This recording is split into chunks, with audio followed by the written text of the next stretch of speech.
Good afternoon, everybody. This meeting will be called to order here. This is the first work session of this month. It's been nice to have a couple weeks off and to travel the world and visit our sister city, but I'll talk about that towards the end. We'll get right down to the agenda, and the first thing is character counts. So I'll invite Sarah Nelson and Aaron Wolf with the city up, and I think they may have some other guests they might want to introduce.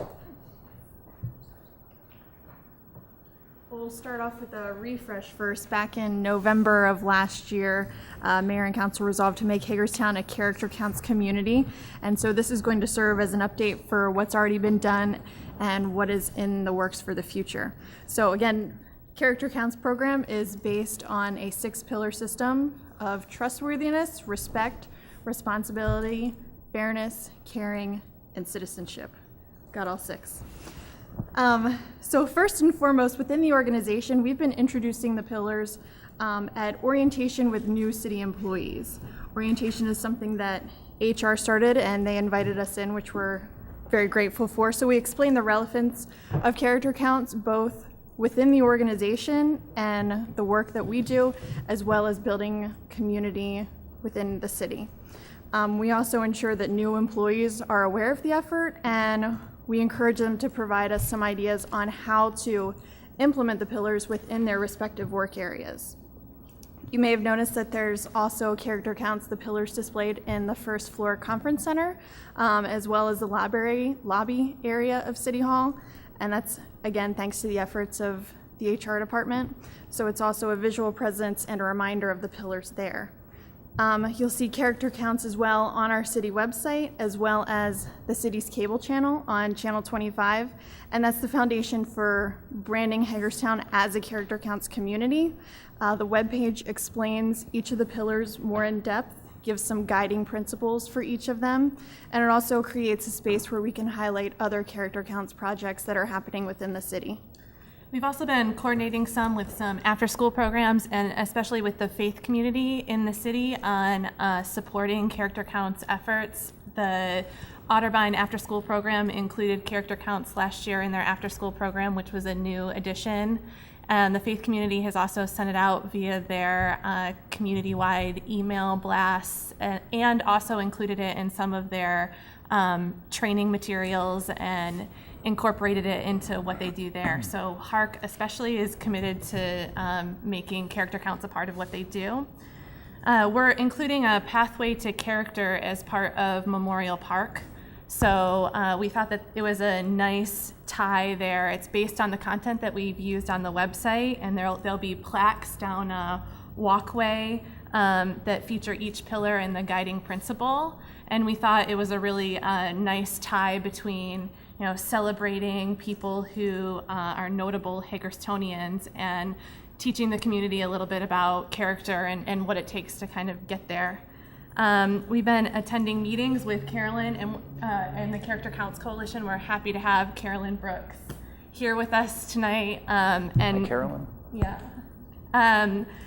We have been meeting regularly with them in an effort to keep our efforts partnered and make sure that we're building on each other's efforts.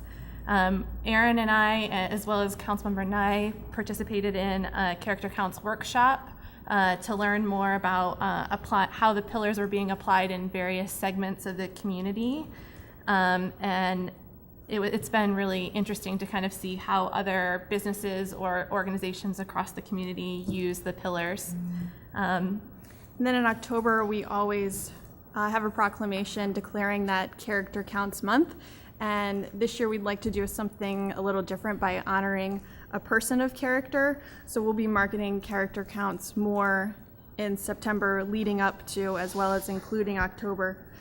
So we'll be asking for some nominations from people within the community, and we think that's also something that we can promote on our Engage Hagerstown site as well, to see who people think are persons of character within our community.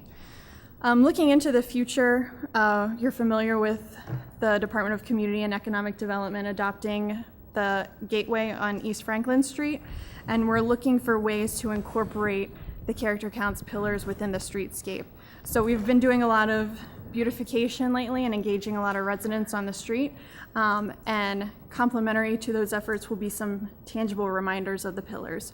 So as we incorporate more of the planters, public art, things of that nature, we can look for ways for character counts to be interwoven with that. Also in the future, we'd like to coordinate more with Parks and Recreation to incorporate the pillars of character counts within the park rules and regulations. That was something that when we took our trip to Gaithersburg that we saw was very influential in weaving the character counts program into the community. So that's kind of a picture of where we're at now as we move toward goals of branding Hagerstown as a character counts community and looking for ways that we can make the pillars real where we are. So we'll take any questions from you or if anyone has anything to add. Well, let me say thank you for the update. I think this is some people might not think it's the most important issue that we have to deal with, but I do think character does count. And I think the word character actually comes from a word that means like rock or foundation. And I think the work that you're doing to promote this is important to the foundation and the rock of our community. So I appreciate your efforts and thank the Washington County Coalition for Character Counts. Remind me, do they still do mini grants for the character counts? Yeah. And I know we don't have money falling out of our ears, but perhaps in conjunction with October Character Counts Month, maybe we look at some kind of a mini grant to a community agency that's working toward this effort as part of what we do. If I could just chime in, as the staff have talked about character counts, we've talked about it a little bit in the context of urban partners, where the clear message from the mayor and council was don't let the urban partners report, just sit on the shelf and draw dust. Breathe life into it, put energy into it, and let's get it implemented. And I think character counts is of equal importance to us, both externally in the community and internally in terms of how we operate as a government, how our staff conduct ourselves. So we're talking about ways of doing more to elevate it, activate it, and part of that will be working with our staff through HR. Karen and I have talked about some ways to start some discussions and orientation on character counts so that we're truly exhibiting it as an organization, as a government, and as our employees. Any other feedback or questions? Penny, you went to the conference, is that right? The workshop? Would you like to report on that? How was it? Learn anything new? It was a while ago. That was too long ago. Yeah, because I said, Aaron Brody out of Character Counts, okay, I'm not seeing anything in the city, I'm looking for banners here. Yeah, it's important. I was just pleased to be able to put the ones in as well. Good. Well, keep up the good work. Sorry. It's been too long, see? I know, got out of practice. Well, thanks for the work. Thank you all. Keep up the good work. Thank you. We'll look forward to the next report. Next item on our agenda is the workers' comp program and department staffing. We have Karen Paulson and Ed Seward from CBiz. Hello. Hello, hello. Good afternoon. Welcome. Thank you. Okay. Well, this past March, Mayor and Council authorized an independent analysis of our workers' compensation program. Yep. This past March, Mayor and Council authorized an independent analysis of our workers' compensation program to determine if it would be beneficial to move from a guaranteed cost program to a self-insured program. Ed Seward is here from CBiz to report on his findings. And the good news is that basically the findings are we'll have significant savings. Year one projected savings are just over $288,000, and the 5-year overall savings is just over $1.9 million. Of course, there are other considerations that go beyond just the cost part of this. So staff wants to come back at a future work session to discuss some of the operational needs, including a conversation on loss control and additional staffing to support the program. I will just note that we're not the pioneers on this. Both Cumberland and Washington County are self-insured, and it's worked out well for them. But without further ado, I'll hand it over to Ed so he can talk about his findings and recommendation. Thank you. Thank you. As Karen mentioned, the purpose of my engagement for the city was to review your current workers' compensation program, review losses of the prior 5 years, do some projections as to what anticipated losses might be for the coming 5 years, and compare premiums with your current guaranteed cost program, what they are now, what they're anticipated to be in the next 5 years, versus a self-insured program, the excess workers' compensation premium cost and other related costs to have such a program. And the ultimate goal was to offer an opinion as to whether it's feasible to move to a self-insured program from the guaranteed cost. And my opinion is that it does make sense, it's feasible, and I think there are hard dollars to be saved by doing so. And that's was the premise of my analysis, and I think you probably all have a copy of the 4 or 5 page report. And Right, it's actually attached to the memo. It's attachment A and B. one thing, and I'll walk just briefly through that and answer any questions you may have as to how we did it, but one critical component of any self-insured program to make it work, to save money, is the reduction of workers' compensation claims, losses. Now, we have kind of a twofold thrust, if you would, that you'll be dealing with here, which makes moving to a self-insured that much more feasible, and that is your cost for the guaranteed cost program have been increasing. I anticipate them to increase significantly going forward.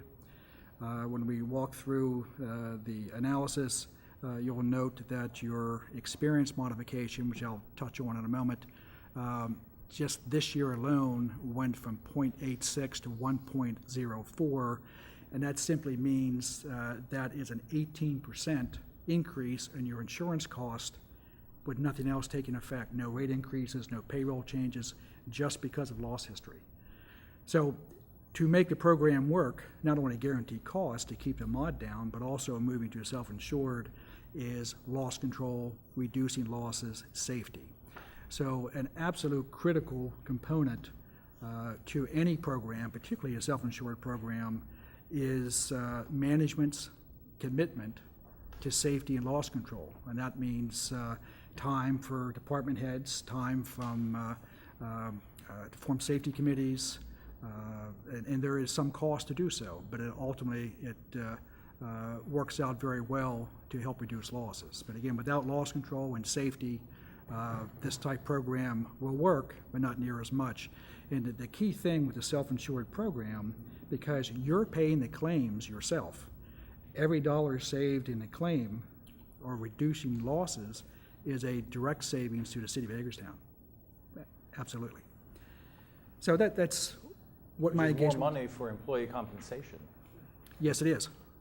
Yes, it is. So it would be in the benefit of the worker to help create that safe environment as well.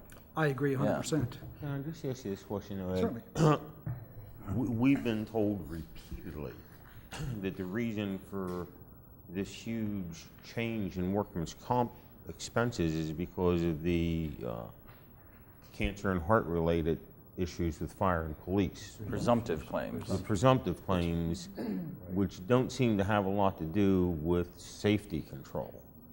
So I'm just curious, because I mean, at least that's certainly the road we've been led down, is that our big problem is the presumptive claims and not on the other end. Matter of fact, I thought we've been told that we have good safety program in effect, and we've heard before that we need safety officers, and I thought we did that years ago and had a good record of it. So I'm just curious how that delves in with the presumptive claims. Presumption claims in Maryland, as well as our neighboring state, Pennsylvania, where the laws are currently written, it's absolutely correct that those type claims are a major expense. What you can do about them is safety committees working with the unions in terms of fitness programs, in terms of reporting claims promptly, in terms of responding quickly, rehabbing quickly. Okay. Those type things. It's not going to stop representation by an attorney I and hear those you. type things, but being aggressive and proactive. Okay. The intent is, or hope is, those type claims or be reduced or contained. Frankly, as mentioned just a moment ago, by freeing up claim money and insurance cost money here, there is more money in your budget. The money goes right to your budget, and that means compensation, that means wherever the general fund puts it, for that matter. I think you're fine when in talking to other municipalities, the county, city of Cumberland you mentioned. I think you're fine that the cooperation by the unions in particular has been excellent, and because it's ultimately a benefit to everybody. Reduced times lost on the job, cost savings. It's a working relationship with management, department heads, shop stewards, et cetera. It combines to work together. So it's, you're right, presumption claims, back to that point, they will be what they will be, but being proactive and quickly responding and so on, hopefully will reduce those numbers.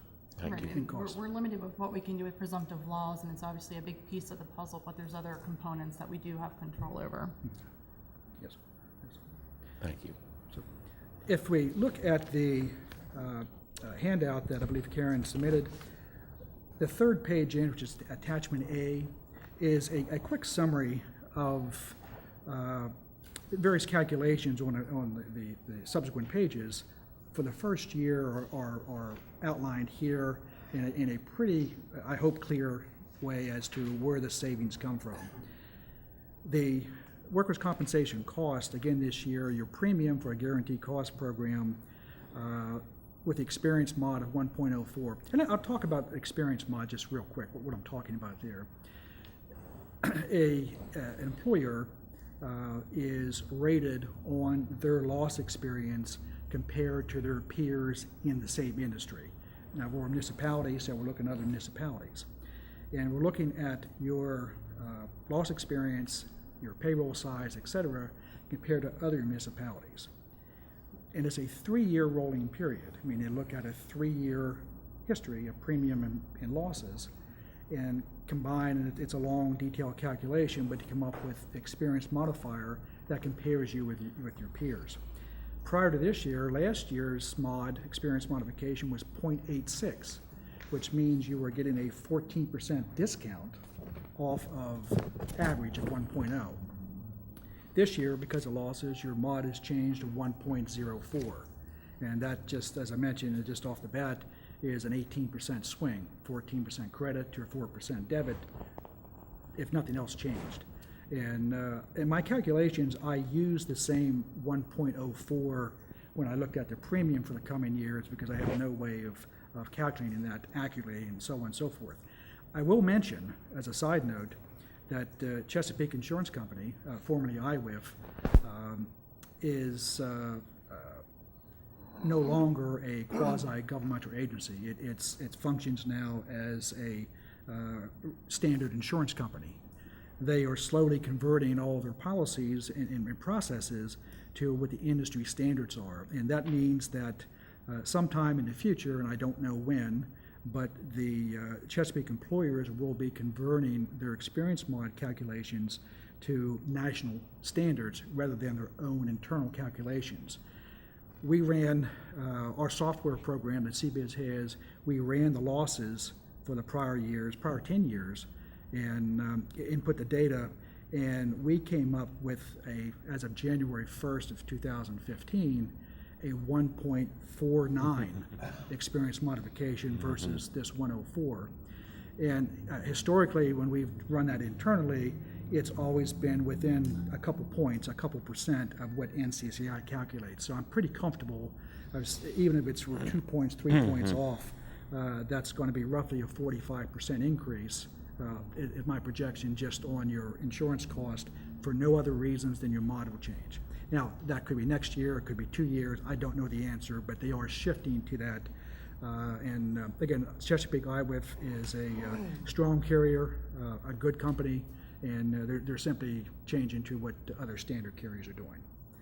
So, again, when I have in my example, again, I've used 1.04 throughout the 4 or 5 years of projections, again, because I don't know how that's going to change and when it's going to change.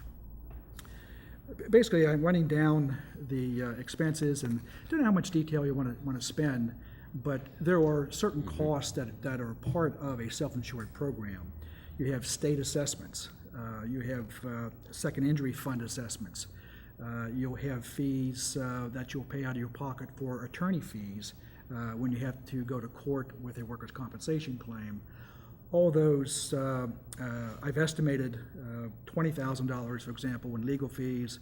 I know the county and other cities, that may fluctuate. That is a intelligent estimate based on a municipality your size. Again, there could be years it would be virtually nothing. It could be twice that, but I've used $20,000 for legal fees as an intelligent estimate on that.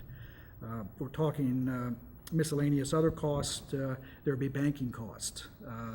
There will be, when I say banking cost, one of the features of a program like this is that you'll be funding in your budget the full projection as shown here at recommended budget amount at the bottom of page 2, $1,063,805. That's the amount I would recommend you would fund this year in your budget. Now, historically, when you look at the spreadsheet, you'll note that I spread claims over 5 years. And I hope I'm not talking in circles here, but historically, most claims do not settle in the first year. A cut finger, small items, yes, they do. Anything of any serious nature generally takes longer.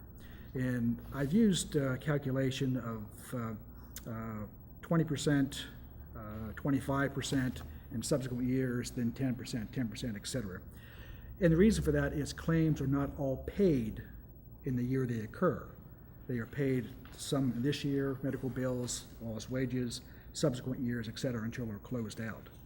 So when I say we're funding the $1,063,000 this year, how that is a benefit to the city is that I'm projecting, based on the prior 5 years' experience, $800,000 of losses this first year. But the $800,000 is not all paid this year, it's spread over several years. And I'm projecting that the first year payouts would be about 160, and they're balanced in subsequent years. So where this savings comes into play, or part of the savings, is the cash flow. You're funding the full amount, you're paying your expenses, which I've estimated at $263,000, along with claims paid that year, and the difference remains in an interest-bearing account and accrues interest for the city. And that flows each year going forward. You're funding the full amount, and claims are paid out, again, not all the same year.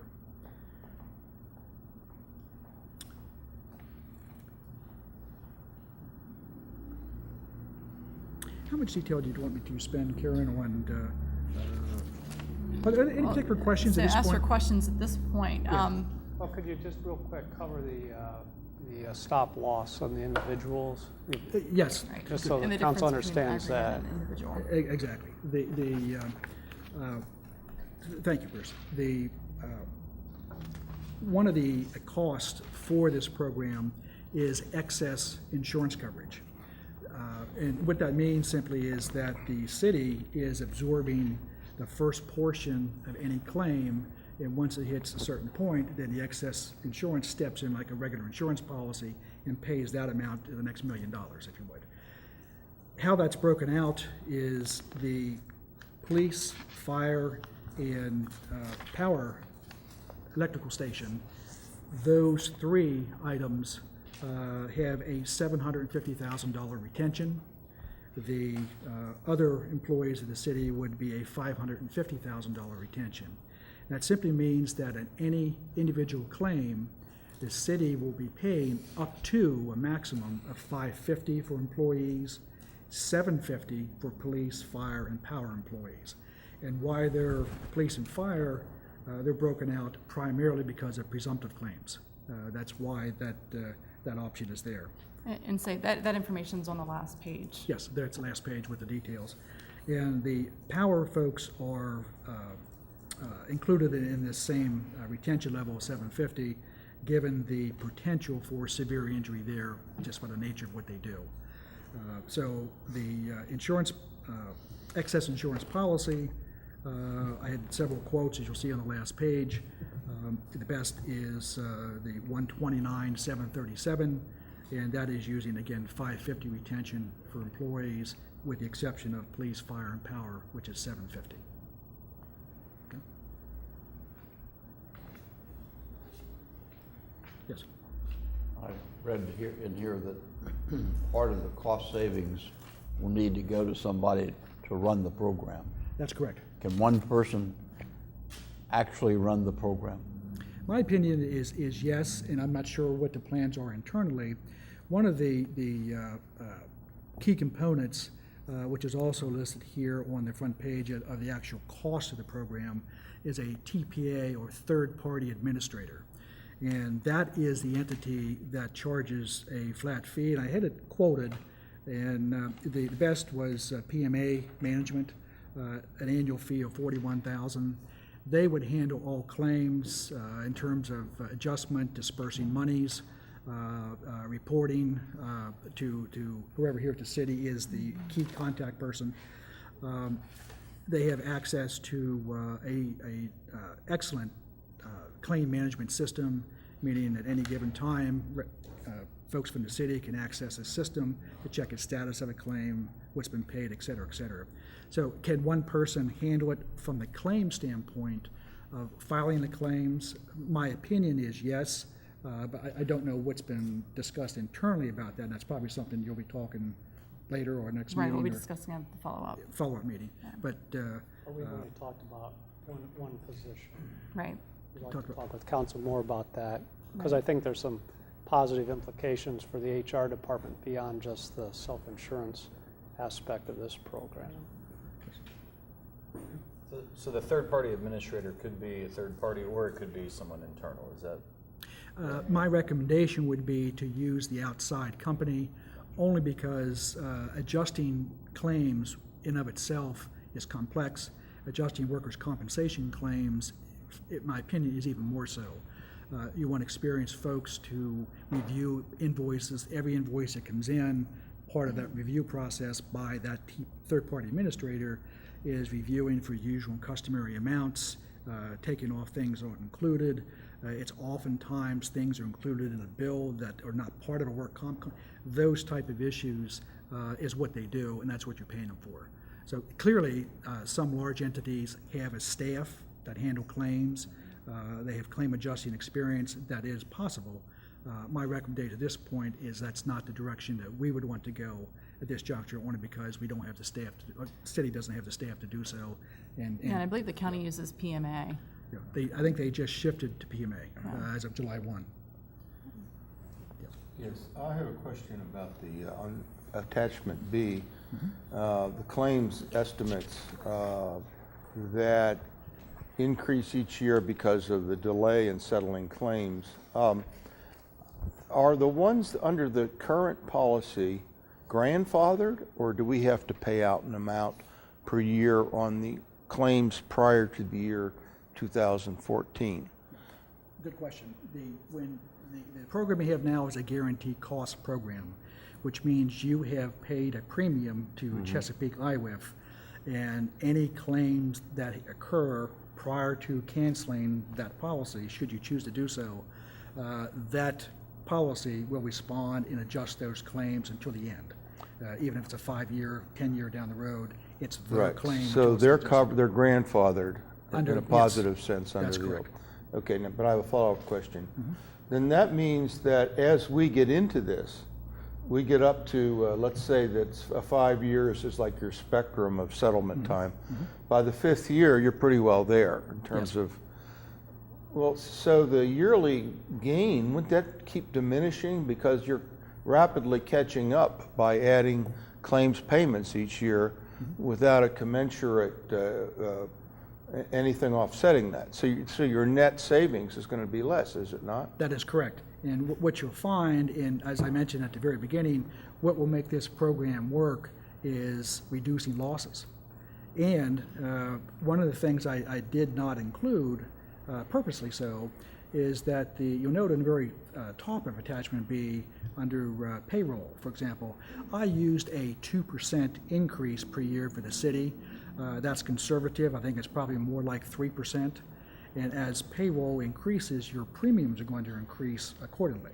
Yeah. And I've also estimated a 3% increase in premium rates, let alone payroll adjustments. But to answer your question, you're right, the immediate cash flow savings will catch up in 5 years, and all things being equal, then you'll be comparing the $1,063,000 to IWIF's $1,350,000 as we speak today. Right, I was going to say, year 5 is the real comparison year. The comparison year, but the key component of this program is reducing losses. And Okay. that is the hook, if you would. That's where it'll be long-term beneficial to the city of Hagerstown, is reducing, containing losses. But if they continue as they are now, based on no change in payroll, no change in premiums, et cetera, that $288,000 per year would continue to be the savings versus increasing. They reduce losses, savings to the city increase. But your rationale is exactly dead on. After 5 years, at cash flow savings.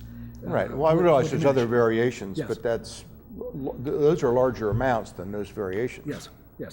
But you'll find that in year 5, where I'm projecting almost $866,000 in losses, as it is right now, all being told, historically, with commitment from management and everybody together, these claims are actually reduced, and that's the key to making this a successful program. Right. If losses aren't reduced, then you're simply looking at a couple $100,000 a year savings, and it's worthwhile, but the ultimate benefit is to reduce losses.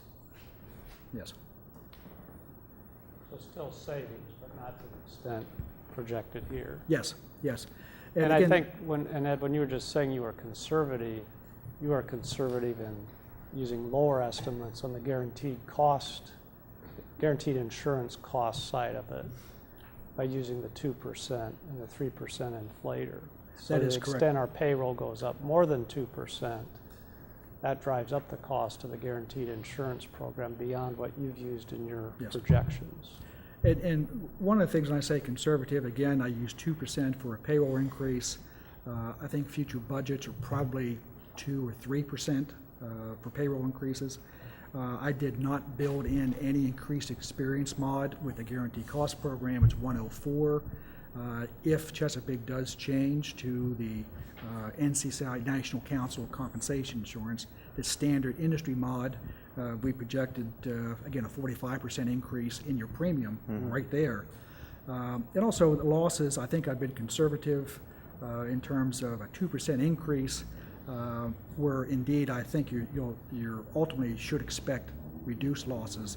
But it's going to take a commitment from everybody, and it starts here at the council, and then working, as I said, with department heads, and I repeat myself, unions, and it's a win-win for everybody to do so. Any other questions or feedback? I'm sorry, Chris. I believe that the argument made in the past, aside from Chesapeake operating in a manner that was quasi-governmental, was that its focus within the context of being quasi-governmental was power in numbers. In other words, to be a conglomeration of, a number of governmental entities that unlike some of your more active private industries, do not suffer those level of losses that you see in the private industry. And so a couple of things that I heard you say here is, as Chesapeake moves toward that privatization, the enjoyment that we had from their existence as that quasi-governmental entity will be gone, number one. And number two, that moving to a self-insured capacity has been beneficial for other governmental entities that have done so. Yes.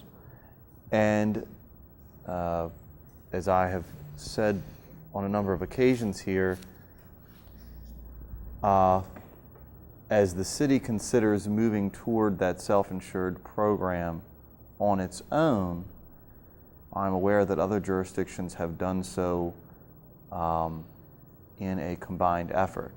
And when I hear you say that Washington County has its own program, it makes me wonder if there would be even greater opportunity achieved if the several governmental entities that exist in Washington County were to do so comparable to what IWIF intended to do on a larger scale. A couple thoughts. One, in terms of IWIF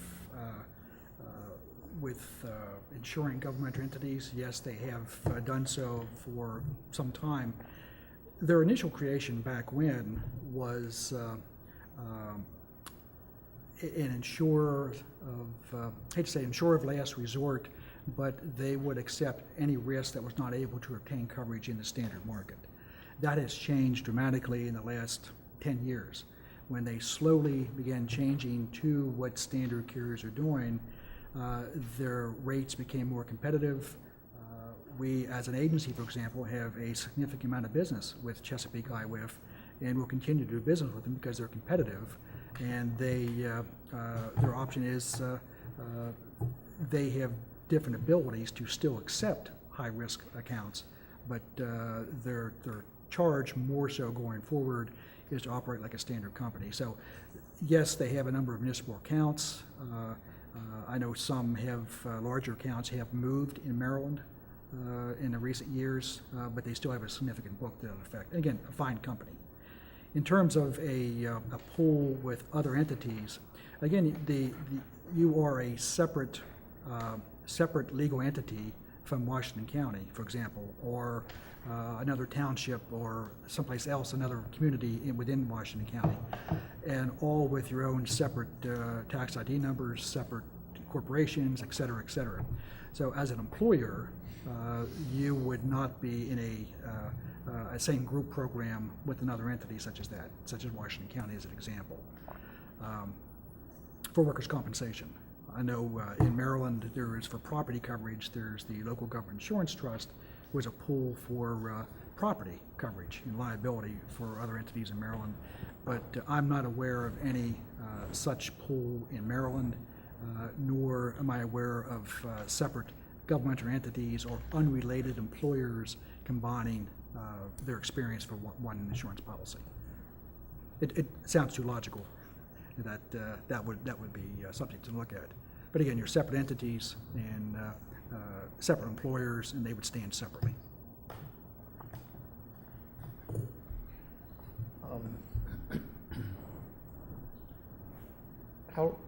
What's the longest track record of any organization that you're aware of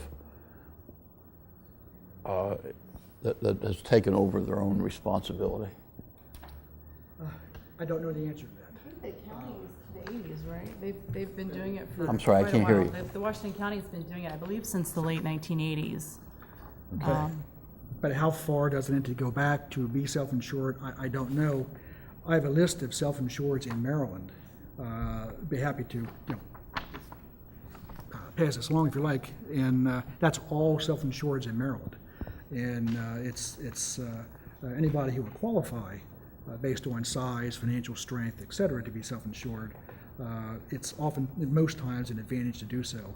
But a direct answer to your question, how long have people been self-insured in Maryland? I honestly, I can't answer the question. I know the 80s for the county. Other entities, I don't know the answer to that. How do you get people to take care of their health, except sometimes through coercion? I mean, if somebody's going to smoke, Well, you can at least Right. tell them not to smoke with their tell them not to. firefighter's uniform on while they're pulling a hose off the truck, And that's why workers' Well, okay. compensation, I mean, health that's insurance, kinda what I'm and which talking is wellness something about. I've seen with my together. own that's two what I'm eyes. talking about, Mayor. Yeah, that's what we're working on. It's how do you get all this to tie together because, as you said, there's one pot of money, so to speak. So how do you want to distribute it? That is, frankly, probably the million-dollar question. And that part of what a program like this will do is it will bring all interested parties together. And I'm talking about various divisions of city government and the union reps, different unions, department heads, management, et cetera. Because the ultimate goal is, think about it, if losses are reduced by whatever programs are set up, physicals, I think that's part of your program, I think for fire, new hires in fire department, for example. Things of that nature that ultimately benefit everybody going forward allows more money to stay in the budget, which can be used for, I hate to say pay increases, but equipment purchases and other operational needs. So can you make people do it? No. Can you incentivize them to do so? Yes. Can you explain the benefit to them and everybody else? Yes. The benefit to the city? Yes. I like the word nudge. Nudge Nudge everyone? people Yes. through choice architecture. Yes. Yeah. Yes. But that requires and will require I don't want to dwell on it because I know it's probably something you want to talk about, is a qualified loss control engineer, meaning that someone who deals, that's all they do is safety, loss control.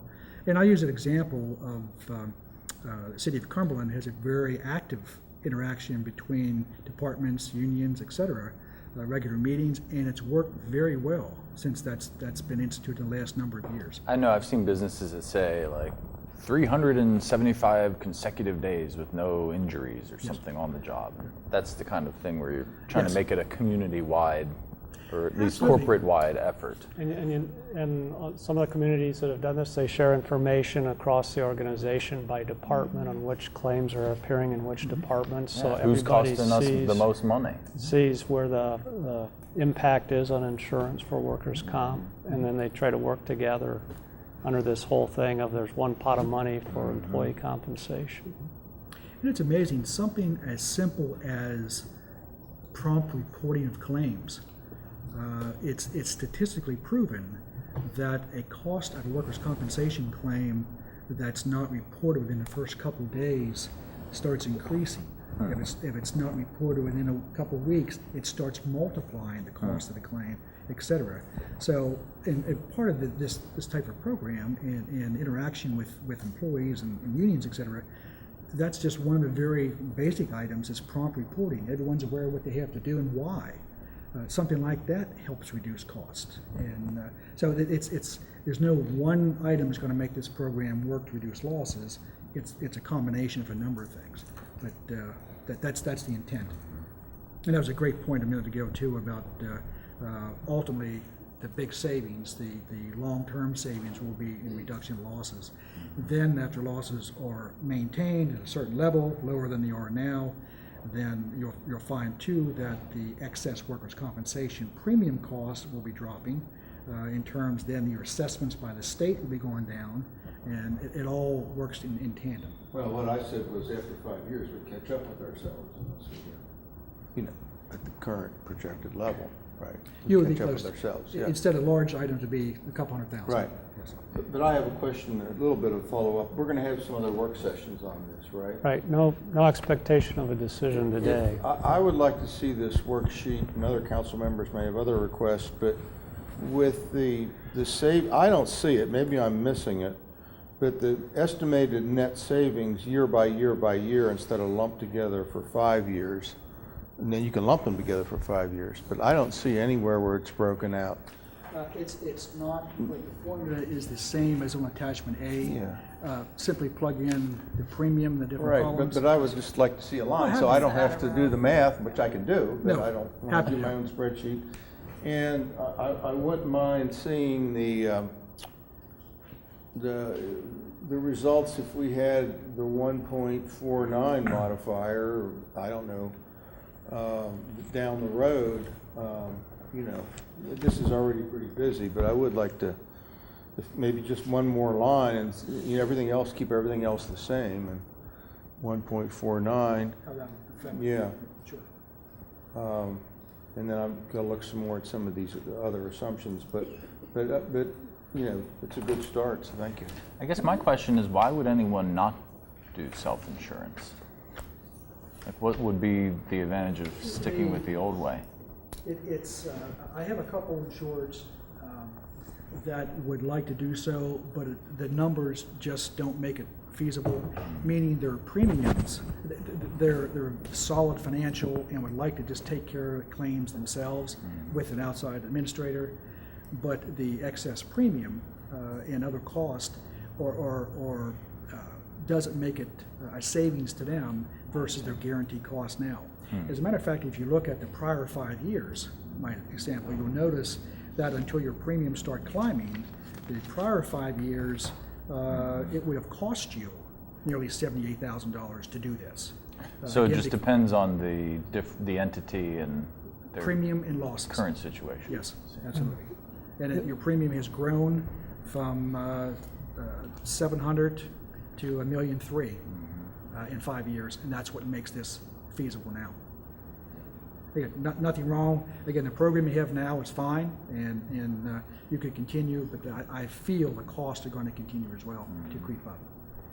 Councilmember Brubaker, when you say in 5 years we catch up, well, I'm not sure I know. Well, just look at the claims. Look at on attachment B, claims estimates. First year we pay 160. Year 5 we're paying 160. Year 5 we're paying 755 because it takes 5 years for the full impact of the claims to hit our program. So we've caught up. And then 5 years is the scenario level at which you're about caught up. So we get a benefit out of that 160, 363, 570 because those are, you know, that's all we have to lay out. The other costs are grandfathered back To the old policy. to the old plan. So my point is the savings aren't as great each year because our expenses are increasing by that much until in the 5th year we've caught up to about what they're going to be. All kinds of other adjustments, but those claims estimates are going to be pretty much caught up at that 755 Closer to the level. 800,000. That number may be a higher number because of inflation, blah, blah, blah, but And that's assuming that the model are. so we're getting we're getting more benefit the early years. You see what I mean? And by the 5th year, which is the bracket for claims to work their way through the system, we're pretty much caught up, but then we're paying that higher amount. If you'll note on the last page, or under the top page of budget recommendations, the amount of funding that I'm suggesting needs to be done as we progress through those years does increase from $1,063,000 to $1,145,000. So there's roughly $80,000 additional per year. Now, one thing that you're going to find is that if losses, again, are contained or reduced, you'll find that the amount after this period of time of recommended funding, if your losses are down, your funding amount also goes down.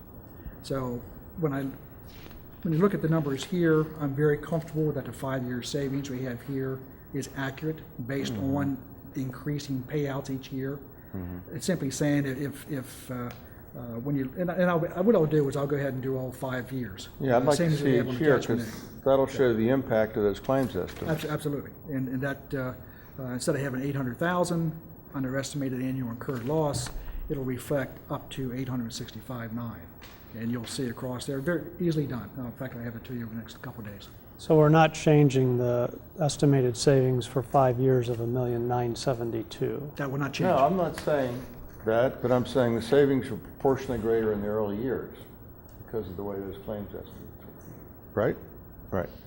And we have to get more loss savings to compensate for that, to enhance the program. So should we expect it just, I don't know if you can do that, Ed, on years 6 to 10 under these assumptions, do those 5-year savings drop below the $1,972,000? No. As a matter of fact, ultimately, because if you use the same assumptions, you're going to find that your premiums under the guaranteed cost program are going to continue to climb based on increased payroll of at least 2 or 3% per year. And historically, I use 3% as rate increases at Chesapeake IWIF. There have been years where fire rescue has been 8%. Some years it's been flat. So I used, based on a 5-year look, it was a 3% number.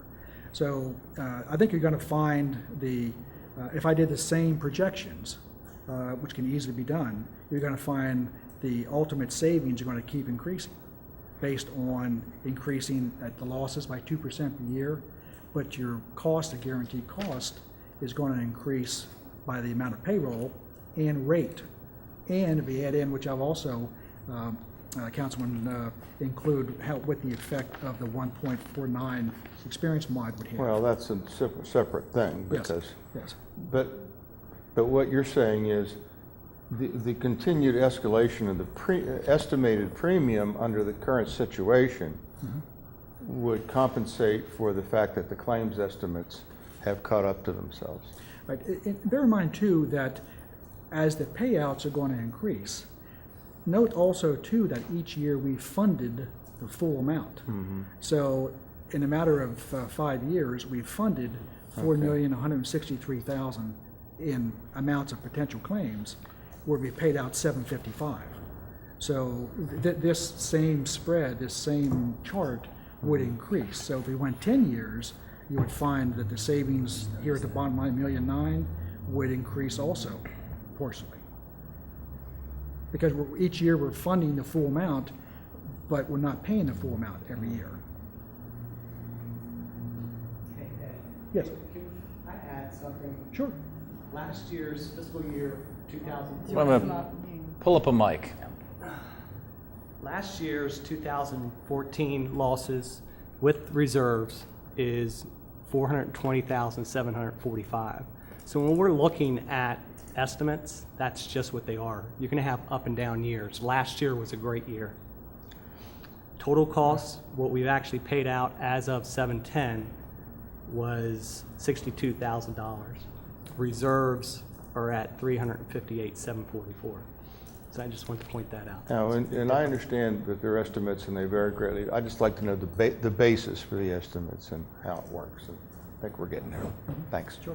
So we can come back in September at a work session. We figured you'd need a couple rounds on work sessions on this, and we're kind of shooting for October 31st, if we could, for a decision so that we have time if we want to implement any change. Is that okay right now? Questions, please give them to me. I'll be happy to address them. Thank you. Thank you. We appreciate Ed's work. He's at least he's helped staff understand this a lot. Right, and, it's a big complex issue. And so We'll we be back to appreciate talk about him it some taking the more. time to Thank you. Thank fill us you. in. We're moving right on time today. The next item on our agenda is the Children's Village funding request. Chief Holtzman and George Newman. Mr. Newman, welcome. Thank you. I think everyone has a copy of the request in their packet. Probably had a chance to review that. So I'll turn it over to Chief. Thank you. Good evening. We're here today to discuss funding of the Children's Village. And just to remind everybody, I'm sure Mr. Newman can maybe run through what the program is. In last year, we did fund it at $2,000. Council approved full funding request at that time of $2,000. In years past, our department has been able to offer a lot of educational assistance out there, but that has gradually tapered off, and so they've had to stabilize, I know, through hiring some part-time help to come in and teach some of the programs just through staffing levels. So I know that's historically, that's what's changed with our department, but it's we continue to help where we can, and so we're here today I'll let you discuss a little bit. Thank you. I don't know how familiar everyone is with the Children's Village. Every second grader in Washington County, including the city of Hagerstown, attends a 2-day training at our facility, and one day is fire and one day is police safety.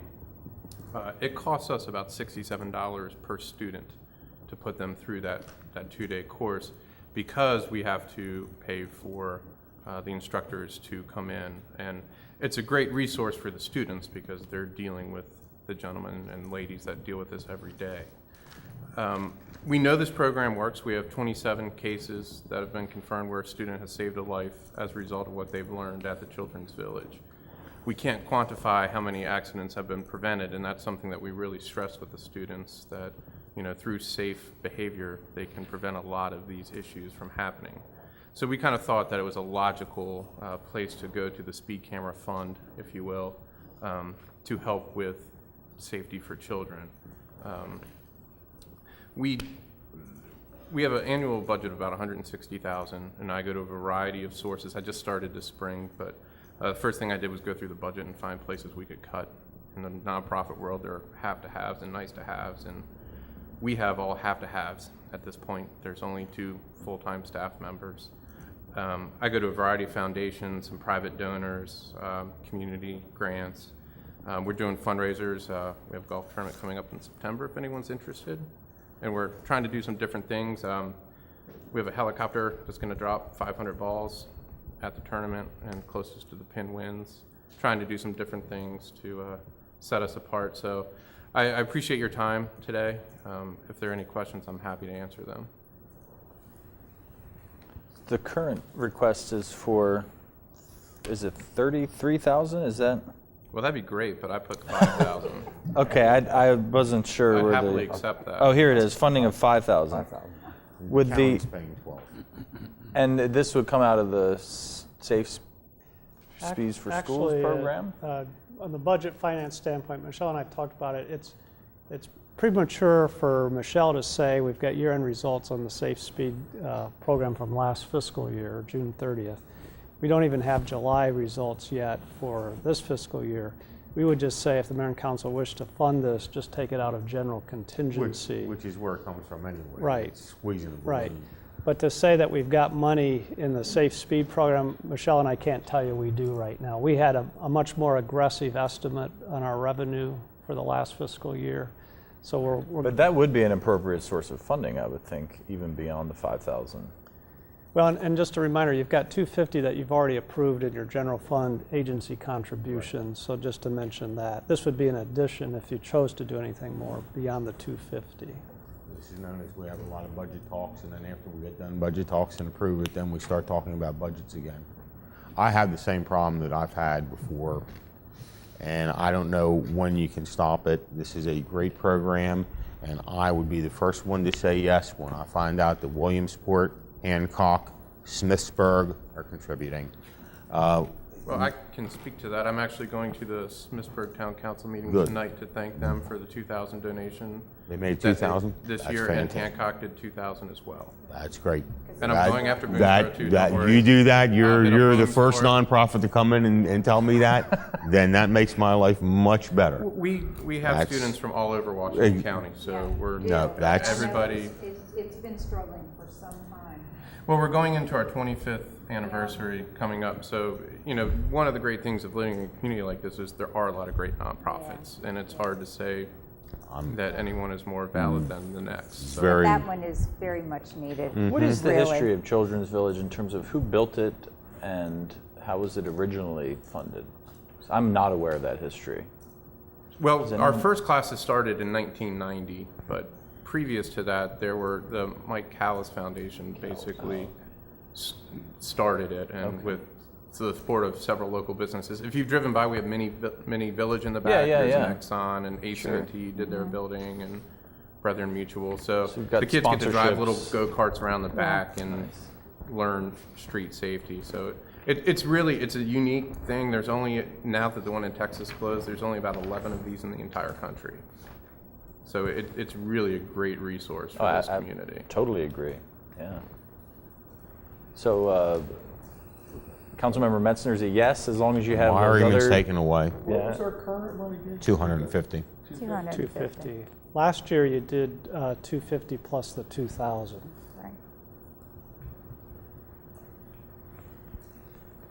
Right. Any other thoughts? Councilmember Nye, you're I don't have a problem okay with with it. it? Mr. Brubaker? It's easy to approve, and I probably will, but I just got to say, everything that we've done so far is add money to the budget. I'm not aware that we've done any offsets, and and we all discussed near the end just what a difficult hole we're in for 3 years. And we also spent a lot of time talking about nonprofits and relative priorities and how to weigh them. And I don't know that we talked about this one in particular, but you know, then we come back piecemeal and do it. But I'll go along with it if that's the consensus of the council. And maybe can I suggest, because this is just way too typical, and this, and I, by the way, thank you. You're, like I said, the first nonprofit who's come in and indicated that one of the other municipalities are also served, and I appreciate that. And it becomes very difficult for me to say no when I hear what Hancock and Smithsburg have contributed. But I think, Mr. Administrator, you still have this one shot left this year. I think we need, on a list of all our nonprofits, to make clear to them that we pass a budget at the end of May, and that whatever they are seeking needs to be discussed with us by the end of May. We're now in August, and I think this is the second or third nonprofit who's come in after we approve the budget and say we need money. And that's not fair to anybody in this room, including you all. And Councilmember Brubaker is absolutely correct that all we do after we approve the budget is start adding more and more expenses and not any way to offset those expenses. So, you know, and you come in with programs like Children's Village, which nobody has to explain to us how valuable it is. So it's so difficult to say no, but at some stage of the game, we're going to have a process that says to nonprofits, I'm sorry you missed the deadline. And we made our decision with the budget, and that's our budget. There are emergencies that pop up, that's obvious. But it's just historical that, especially I'm assuming a lot of nonprofits don't have the same fiscal year we do. So we have our fiscal year. When's your fiscal year, for instance? Just out of curiosity. Well, we go on the same as what you do. Okay, but there are various that don't. I just would have that suggestion. Yeah, and I think that's a point well taken. Michelle and I met last week. The mayor asked us to sit down with him a little bit on the schedule and the process, but I think we have to set a firm date late in the calendar year, January, so that we've got time to work through these. Just in defense of Mr. Newman, his request did come in May, and in the heat of the budget, we didn't think that was the time to bring it up. Right. So it was before the adoption of the budget, a little bit later than what our preparation of the proposed budget Right, was. it's no criticism. And actually, because it helps us. Right, to no, know it'll help that there's a everybody. certain It'll deadline. absolutely help everybody. Suggest maybe we start that next year as opposed to this year. No, that's what we're talking about. We're talking about having this information to us like in January, so that for next budget year, everybody knows that when we pass the budget, we've reviewed it and we've done it. Well, I just saw an article in the paper about the speed cameras and the revenue, and that was my thought was. Well, it but would see, that come revenue is from that. budgeted for. That's not additional revenue. Right. It's That's already budgeted budgeted. for, It's to and be we may spent. come in under that. So Yeah. we may have less money from that than we expect. Yeah, every cent that's in that is So that's budgeted to accounted spend. for in our budget. And it's not excess. But the nice thing about it is that it does go with fire and police. That's what that speed camera money is used for, safety. Public safety. Correct, public safety. Public safety and Right. pedestrian safety. Can I just ask you, did you go to the gaming commission as well? Yes, ma'am. Okay. Did you get, really didn't see the list. Was there anything given to Children's Village? Yes, we received $7,500. Okay, that's good. I'm glad. But there were an awful lot of applicants, and again, all Oh, very I worthy know, applicants, but and when there's I only so much see, to go around. when I see some of them, I just have to sit and question that too, okay? I But would I'm glad to concur see with that that. you did get, yeah. Way too many. Well, and that's part of our problem is our funding from the county government has decreased over Yes, the years, and it's yes. continuing to do so. So Yeah. we're just trying to find other ways Yeah. to generate some more income. I mean, every dollar that we bring in goes directly to the program. I mean, that's the way it is in the nonprofit Yeah. world. And you obviously work very hard at bringing in dollars. Thank you. Yes, sir, for that. I try. Yeah, the other municipalities, that's another Yeah, swing. that's- My that's- daughter that's- was your board chair a number of years ago, And so during the time I was a senator, I lived and ate this thing, so to speak. And we had a different delegation back in those days. The delegation put a lot of money into getting some buildings for you out there. Well, and we're looking at offering a series for adults in the evening as well, a couple times a year with stuff like chainsaw safety and just stuff around the house that you probably wouldn't think about. Right. So we're trying to reach out to more of the community than just the second graders, but every second grader, as part of their homework for the fire day, has to do an escape plan from their home. So not only are we reaching that student, but their families as well. And we know that's worked because we've had several incidences where they've called 911. So if you're okay, we'll put this on the agenda for the Thank you. 26th for the $5,000. Is that okay? That's a consensus? Any objections? Would you like to say more about that? I'm not in heated argument, but they pick and choose in a very arbitrary fashion. A handful of 640 nonprofits out there fund. Not certain. That's part of our intended purpose. So, and I will be working with staff. I know we've been talking about this issue of agency funding for several occasions, and so having this process in place for this next budget season will be very important. So, message heard loud and clear on that. Speaking, I would just like to say, I don't think it's in this community's best interest if you go out of business. I would agree with that. With the difficulty in raising money, with the competition, I'm sure that would be an easy thing to do. It's a challenge. I'm reaching out to foundations and businesses that safety is part of their industry as well to try and get support. Looking at national stuff as well as stuff on the state level and local level.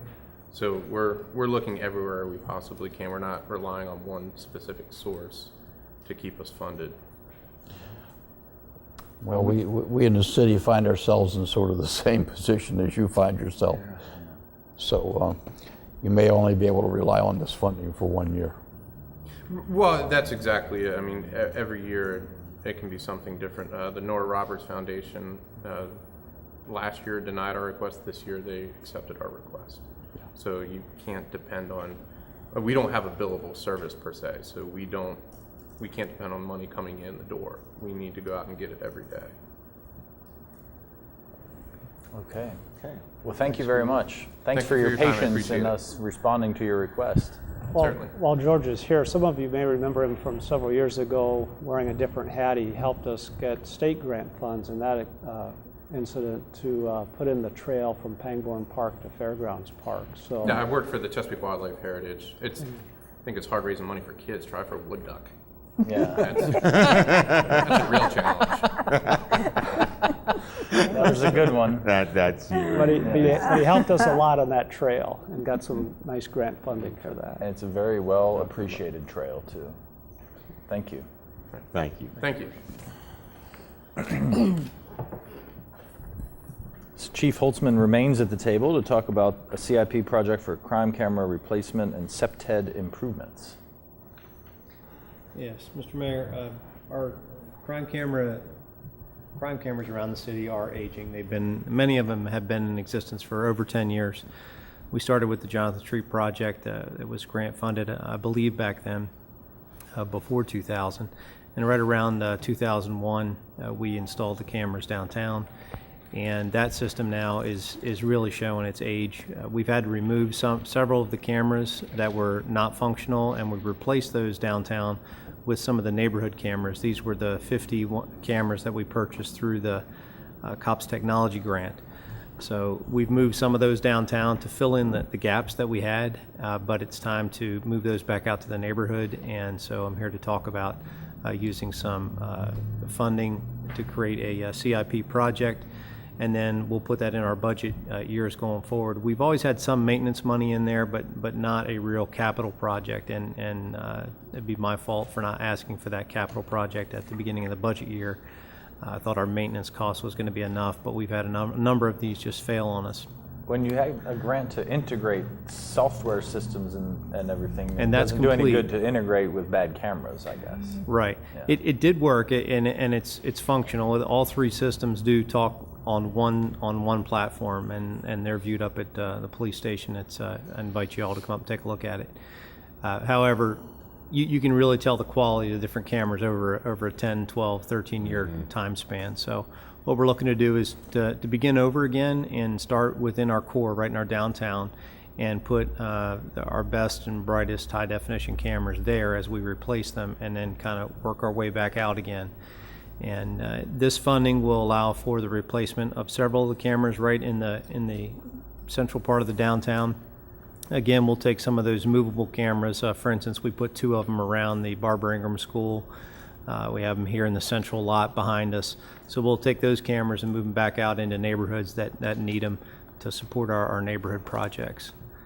Funding for it for this year, we're looking over our budget as best we can and taking advantage of some vacancy savings. If that doesn't work out, the backup plan is to hold off on purchase of 1 police car out of our fleet. But I'm crossing our fingers that our numbers are going to work out to our favor to use last year's salary savings from the vacancies that we had. Is this another one of those areas where we could use the speed camera money?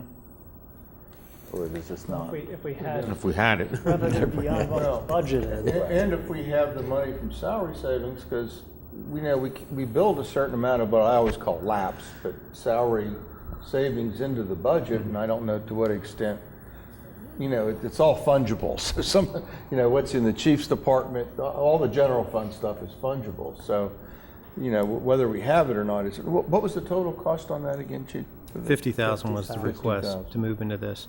And the other component that I put in there is CPTED, and that's sort of a catch-all to improve some lighting. As we move into some neighborhoods or even some places in the downtown, some alleys, it doesn't do any good to put a camera up unless you can see something first. We have to light it properly and then move cameras in. Oftentimes lights are some of our cheaper ways to do it, and they're a lot long-lasting. So if we can add a few lights in an alley, maybe we don't even need a camera there. We can get away with that model versus moving a camera in there, which they range anywhere from 5,000 on up, depending on the type of camera that we have.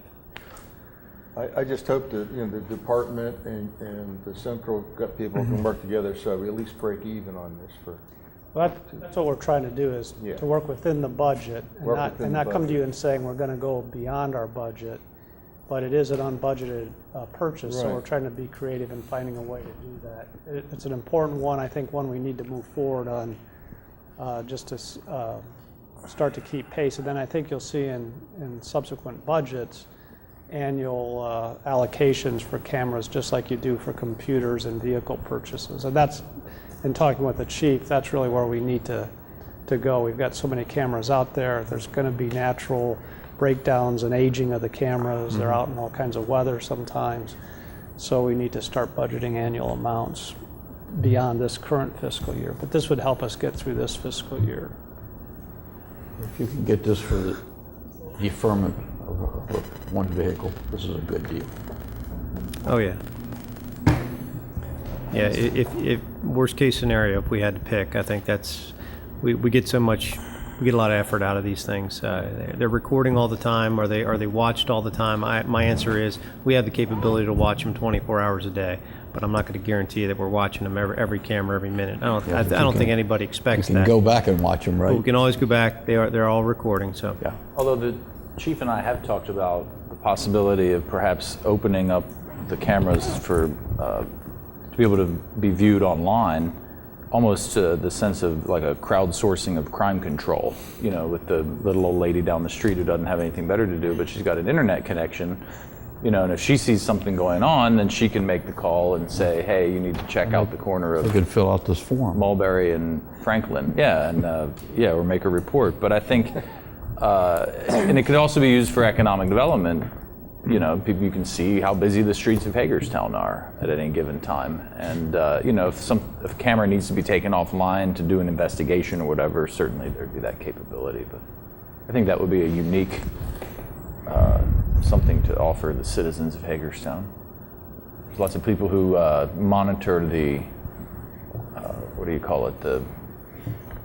crimereports.com. Yeah, the Oh, scanner, you know, so yes. I'm sure there'd be people who'd love to monitor crime cameras too. You're probably right. So are we okay with putting this on for a motion? Yes. Okay. Thank you. Last item I had, I don't know if everybody has a handout or not. I brought a few extras. But it's the report of concern, and this has been on our website. What we did was, this is in direct support of the neighborhoods. A lot of times people don't want to call because they don't want to bother us. And every public talk I go to, I say, please call us, let us know what's going on. And they say, well, you know, if I call, it might be after hours. So we're just trying to make it an easy way, convenient way through our website to let us know what's going on. We also receive some concerns through our Facebook page. We do monitor that as well. So that's another outlet. There are lots of outlets. This one's actually been working without any advertising. It's interesting. We've been receiving at least one or more a day, and just by putting this up last month. What you do is you go to our website. There's a button there, Report a Concern. It's also consistent with some other Report a Concern pages within the city. In other words, if a pothole out or a light. But this one's specific for the police, and basically it's just asking what's going on, what's your concern in your neighborhood. This is not to report a crime in progress, and I think common sense can tell us that. But we've been receiving some interesting ones, but the majority of them have been right on point. It's been there's a house down the street that's gathering juveniles after school, and that has a concern for me. That's going to be a problem for us. So then what we do with this is we take every complaint and we track them, every single one of them. They go to the lieutenant in patrol, and Lieutenant Fetchu hands it out to the officer that's assigned to the neighborhood. You remember we have the neighborhood police officer program where we carve the city up into about 50 neighborhoods, and every officer is assigned an area of responsibility. So who follows up on it? These are not emergencies. So this is going to go into his email, and he's going to read that, and the lieutenant's going to check with him, and he's going to send an email back. And if they want contacted, we'll contact them back. A lot of people just want to remain anonymous, and that's okay. You just send us the information. I'd rather just have the information. So it goes to that officer. That officer might check on that concern, try to solve the problem with code enforcement, with help with the fire department to board up the property, with whatever it happens to be. Maybe talk to the business next door that's attracting it. Who knows what the issue is, but it's called problem solving policing. But that's what we're supposed to do, is try to solve the problems. So report a concern, it's right on our website. It's very easy to fill out. You can fill it out in just a few minutes. It actually works off the phone too. You can fill it, so it is phone capable as well. So it's interesting, and I'm hoping that after tonight we'll pick up on the news and direct more people to our website, hagerstownpd.org, or through the city's website as well. It'll take you just right to the police page, report a concern, and let us know what's going on, and it go to those neighborhood officers. This is a good piece of work. Thank you. And it has all kinds of potential as more people know about it. Why couldn't this document be sent out in water bills to citizens of Hagerstown? We can work on distributing that through the bills. Okay. Yeah. Thank you. Sure can. Through electric bills, yeah. Good job, Pete. Have a comment. Great. Yeah. Mr. Alshire? Having some, I guess, maybe unique experience in this field of complaint-driven demand of resident communication. One point that I have found more often than not is, just like mail call or any other type of outlet you provide for citizens to respond and express concern, is the often response is, or follow-up is, I called somebody and nobody got back to me, or nobody followed up, or I don't know what came of that. And that's why I hate that Monday morning breakdown thing, because it gives you the breakdown, and then it's on to the next Monday morning breakdown without a real sort of follow-up to what was done to rectify. Mm-hmm. And in this, the only criticism I would have is maybe a sentence that says, would you like a follow-up? And if you check the box, then you get an email back as the person sending, in other words, if you're going to make this truly virtual, as a resident, if I said, hey, this is the activity I experienced, I would love an email, as brief as it may be, from the responding, city staff person to say, responded on blank date, this is what we found, we'll continue to keep aware of it. Just something that allows the person, one, the opportunity to say yes or no, I'd like follow-up, and number two, the ability for that brief follow-up to occur. I guess in order to fit everything in here, the bottom part of this talks about if you want to be contacted, fill in your name, your email address, and we will reach back out to you. But there's not a definite check, yes, I absolutely do want contacted, so it'll take 30 seconds. I was going to say, I think that helps you guys and them to say, because half the people say, you know what, I sent it in, if they do something, and then some people say, I sent it in, I want to respond. Your email address, hopefully you guys will respond. Yeah, that's the goal. Anybody that leaves it, If they don't leave the email address, you really can't get back to them. Some people, though, feel a little sketched out that they've opened that door of communication and their neighbor is going to find out or something. Well, and that's why maybe they don't want to be That's why I like identified, the check the box yes or no, because if you really do it want really to puts it in their hands to say how involved they truly want to be. Sure. In that two-way street. And that's what That'll be on there tomorrow. But that's what I've been told, because the ones that I've talked to said, hey, yeah, we can report it, but how do we know that the police are doing anything about it? Yeah. Okay. So it's a matter of, We lack a little trust there. No, look, I'm only telling you, I go and I present it, and that's what they say. We actually had that conversation in our staff meeting. I said, how are we going to do this? And then poor Brad Stottlemyre, our analyst, didn't speak up, so we pointed to him. So Brad, keep track of everything, make sure we close the loop on all these. Good. So Yeah. he's doing it through our tip software. He's taking the That's tip, good. putting it But right in there, and make sure it gets assigned. But it's true. It Yeah. really is. I mean, it's no is. different than us. It's like, okay, you know what? But I haven't heard from you. So, yeah. I'll do. Good Thanks job, a lot. Chief. It's a good program. Thank you. All right. Brings us to city administrators' comments. Just one, which is to say thank you for the 2-week break. Nice to take a break. We're still in the midst of some staff vacations, but we appreciate the chance to catch our breath a little bit, so thank you. Summer is fast ending. Mr. Brubaker, I'll start with you tonight. Okay, several items. August 5th was the annual community night out. It was good weather, a great turnout, a lot of fun. Nobody listened to the proclamation as usual. It's because I wasn't reading Everybody was busy doing their good stuff, so that was good. On August 6th, Governor O'Malley and just a few staff came by for a last-minute informal visit to Hagerstown. Lou Metzner, Councilman Metzner, and I had opportunity and Delegate Donahue to show the governor developments along the Potomac corridor from City Hall up to the library. That's about all the time he had, but he was interested, and I think we got across what we're trying to do, and tried to get him to impress that on his cabinet secretaries. But also, it was an enjoyable time. It was not a pressure visit. So, but I think he got to see some of the Urban Partners projects, the Maryland Theater, the library, and some of the private stuff going on in between. So I thought that worked out well. Then finally, I have a couple of weeks ago, might have been at the next to last session, I discussed the MML legislative process starting here in the middle of the summer. And we suggested highway user revenue, double taxation, stormwater management, urban initiative package is what I was labeled Delegate McIntosh's items, and dealing with properties under bank foreclosure.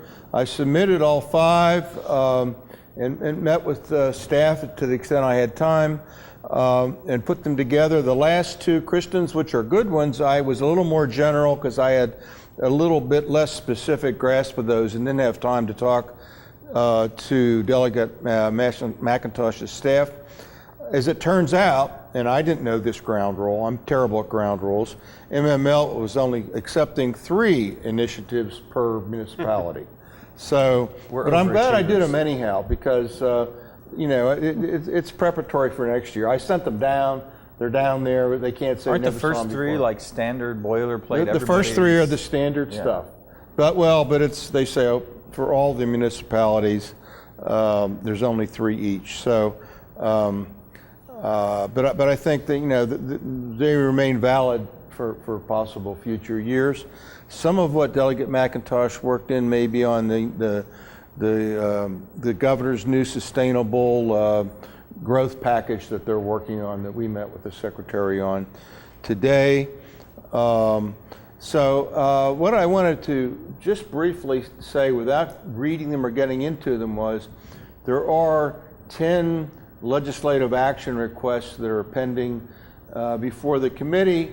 Only 4 of them at most, up to 4, will be considered for priority and for working with the legislature. Well, we work with several hundred bills, but for a priority emphasis with the legislature. And we're doing a straw vote for for the Wednesday a week. So I think what I'll have done is have the staff send the 10 out, and if anybody wants information on any of them, they can contact me, or I'll have them with Danny, and you can contact her.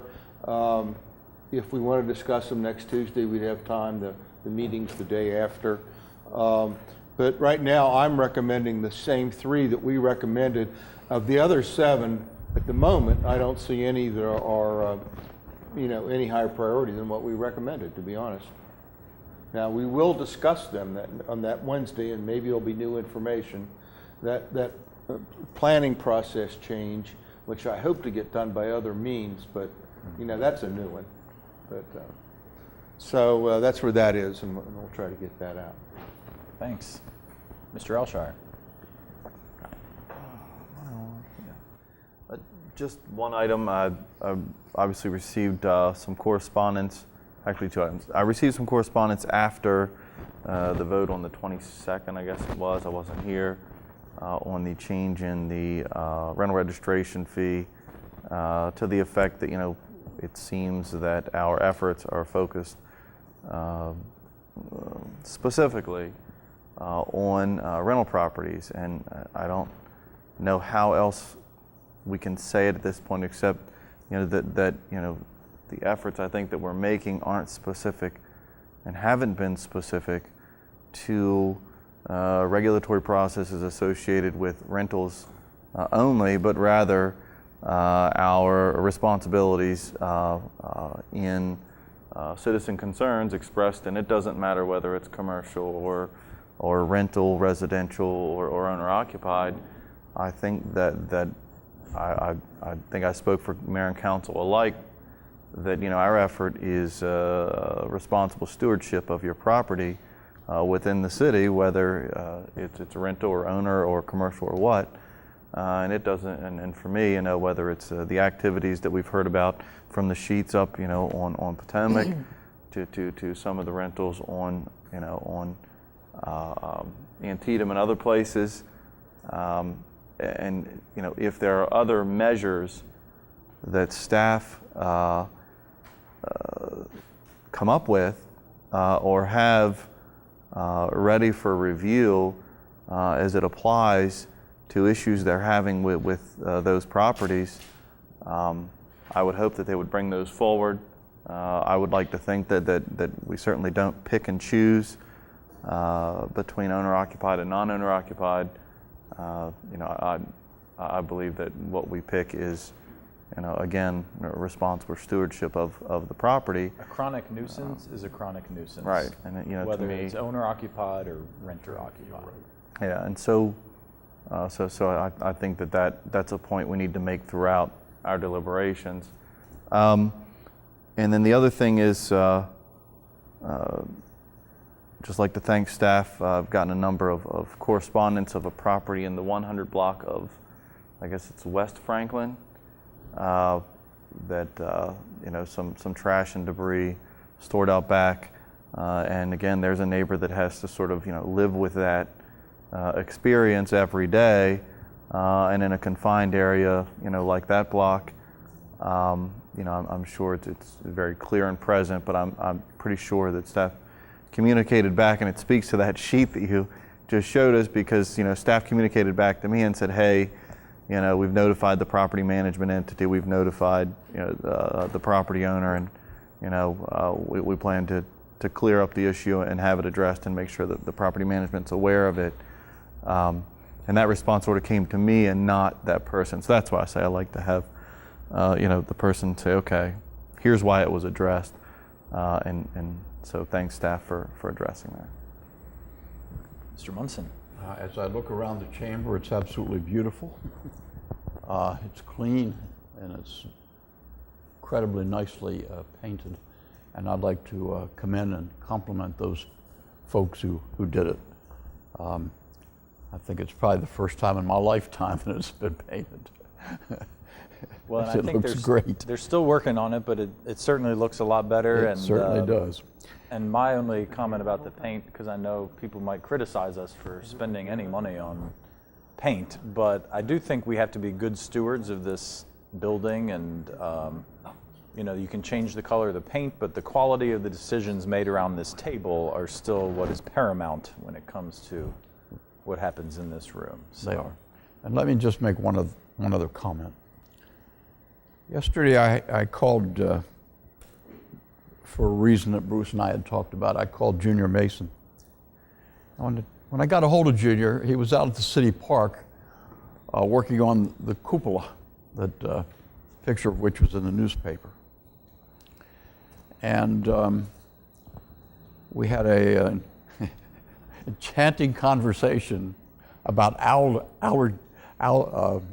the stuff in the water out there. What is algae. it? Algae. Yeah. The algae. Yeah. And the fact that they were slowly getting rid of that and improving the city park. And it occurred to me that, here we have the most beautiful city park in all of America. And somebody just needed to say, thank you to our parks people, to Junior Mason. Most beautiful city park in America doesn't come about by accident. It comes about by dint of darn hard work.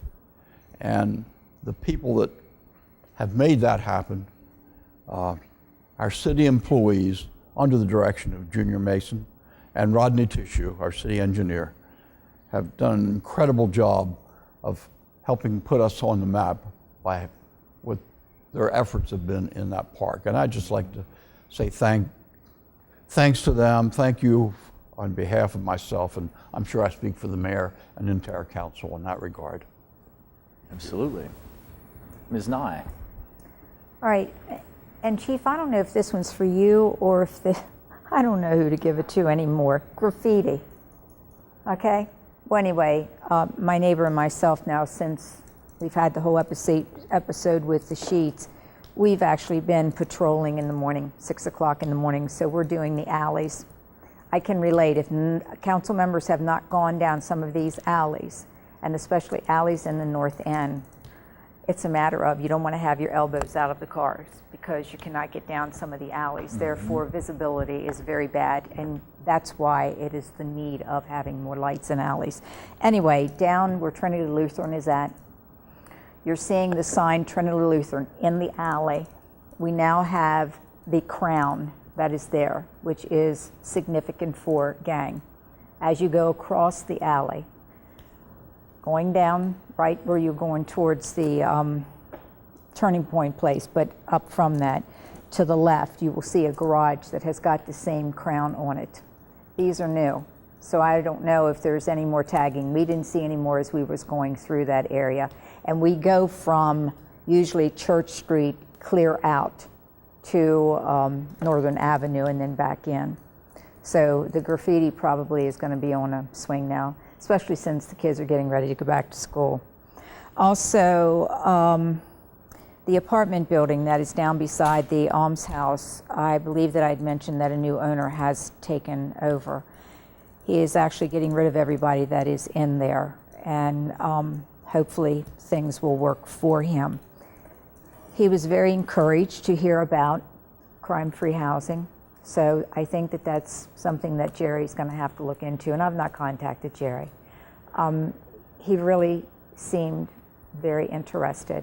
Knowing that there was a gentleman that's been doing work for him, said to him, why would you want to buy this, especially in this location? Well, my instinct was to slap the worker, okay, but I didn't. And the gentleman said, you know, to make a community better, somebody's got to be the first one. And for this man to even have stated that, I thought was very commendable. So I'm hoping for the best. But if someone can reach out, and I don't know what we do as far as, like, people come in getting one of these huge apartment buildings. If the city reaches out to them in any way, I really don't know that. I really don't. Because if it were not for me being down there, and of course making a big fuss of the kids destroying the flowers, you know, he came over. But there's somebody that is making an investment, and if this is a positive, this would be very good to reach out to that individual. So I just needed to bring that up. Also, in the course of conversation before you had left for Germany and your other places, it was brought to my attention about the elevator down at the A&E deck. And I knew about it, and I knew that it wasn't functioning, and I knew it was because of the rain. But what was told to some of the people at the Masonic Temple is that it was our fault, that we did not have enough money to fix it. Well, I took care of that too, okay? It is because the rains had not subsided. Well, I think it was the original design of it was the design. The rains had not rains had not subsided. Therefore, they could not go in and fix what needed to be done. But what really bothered me was that the fact that it was somebody that was right there, that was working right there, all right, that said, it's the council's fault. And I passed it along. Isn't it our fault for everything, well, isn't it? but it didn't matter because I needed them to know, especially since that elevator is used a lot by the Masonic Temple and was a benefit. So I took care of that. That's good. Also, I need to know, and I've brought this up before, has there been anyone that has ever looked at the prison releases, the releasees that they have that's working around? We struggle each year to maintain curb and sidewalks for the city. We struggle to maintain trees that people have actually asked to have put in. And if you go and you look, you'll see that they're not maintained. Why is it that we cannot get on that list to have some of these workers? Because I believe that we do have some that actually do mowing, but I'm not sure about that. But You're talking about work release work for release, incarcerated work people. release, Gotcha. right? Because it is available, and I know that when Gansler had come up here before, said, you know, why is it you don't take advantage of this? And I don't know that we do, but in order to improve what we are seeing, I think that it would be very beneficial if it could be done, because certainly we are reaching out to volunteers. It's been in the newspaper, but you know, there's not enough hours in the day or not enough people that really wants to be bothered with doing it. And I just think that it's very important. You know, I just don't know where else to go with it, but I think that it's something that should be looked into this time. And that's it. Thank you. Mr. Metzner. All right, well, I just would like to say what a great trip I had to our sister city in Wesel, Germany. What an honor and a privilege it is for me to carry on this tradition, this long-standing relationship. I guess you could safely say now in its third generation of existence.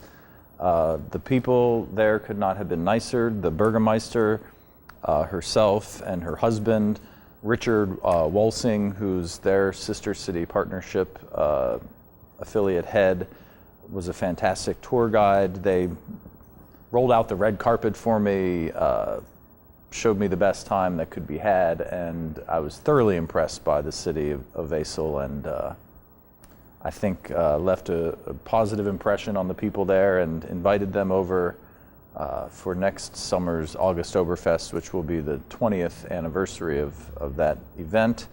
Didn't get any commitments that they'll be coming, but we have a year to harass them to get them to come over and make a visit. But, you know, it just strikes me anytime I travel, especially internationally, the things that all of us have in common, whether it's language or art or dance or sport, you know, that regardless of any of the things that divide us, there are so many more things that make us similar. And that trip was just a demonstration of that.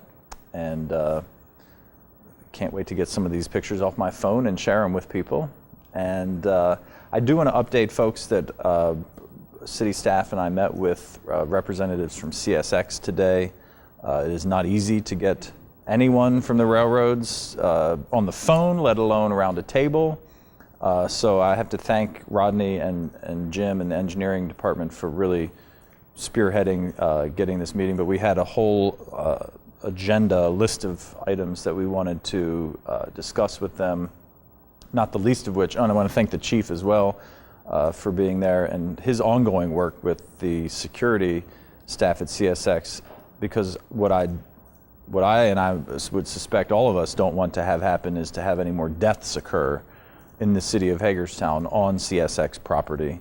They're aware that this is a concern. They certainly don't want that to happen on their property either.